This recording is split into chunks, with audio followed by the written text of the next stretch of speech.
354वां दिन।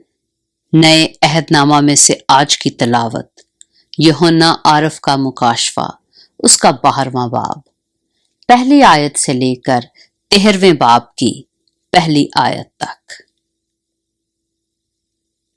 फिर आसमान पर एक बड़ा निशान दिखाई दिया, यानी एक औरत नजर आई जो आफताब को ओढ़े हुए थी और चांद उसके पांव के नीचे था और 12 सितारों का ताज उसके सर पर। वो हामिला थी और दर्द ज़ै में चिल्लाती थी और बच्चा जनने की तकलीफ में थी।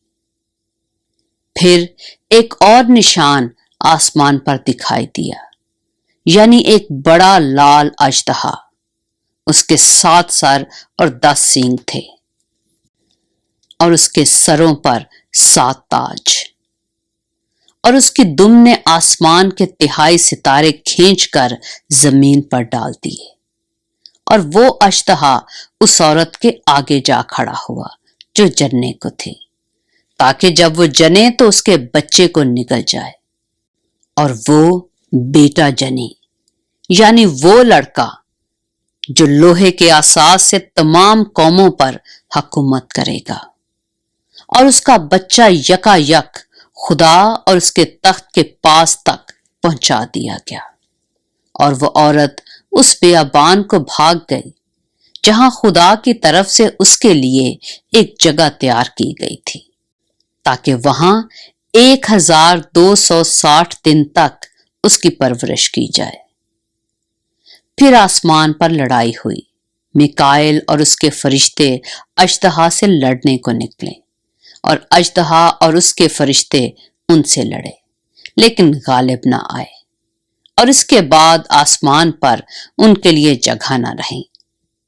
और वो बड़ा अजदहा, यानी वो पुराना सांप जो इब्लीस और शैतान कहलाता है और सारे जहान को गुमराह कर देता है, जमीन पर गिरा दिया गया और उसके फरिश्ते भी उसके साथ गिरा दिए गए।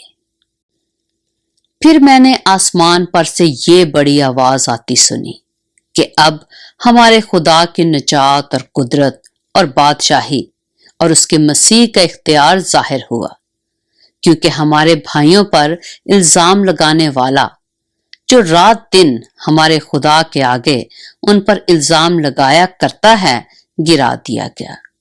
और वो बर्रा के खून और अपनी गवाही के कलाम के बायस उस पर गालिब आए, और उन्होंने अपनी जान को अजीज ना समझा, यहां तक कि मौत भी गवारा की। बस ए आसमानों और उनके रहने वालों, खुशी मनाओ। ए खुशकी और तरी तुम पर अफसोस, क्योंकि इब्लीस बड़े कहर में तुम्हारे पास उतर कर आया है, इसलिए कि जानता है कि मेरा थोड़ा ही सा वक्त बाकी है। और जब अजदहा ने देखा कि मैं जमीन पर गिरा दिया गया हूं, तो उस औरत को सताया जो बेटा जनी थी, और उस औरत को बड़े उकाब के 2 पर दिए गए, ताकि सांप के सामने से उड़कर बियाबान में अपनी उस जगह पहुंच जाए जहां एक जमाना और जमानों और आधे जमाना तक उसकी परवरिश की जाएगी। और सांप ने उस औरत के पीछे अपने मुंह से नदी की तरह पानी बहाया, ताकि उसको इस नदी से बहा दे। मगर जमीन ने उस औरत की मदद की और अपना मुंह खोलकर उस नदी को पी लिया जो अजदहा ने अपने मुंह से बहाई थी।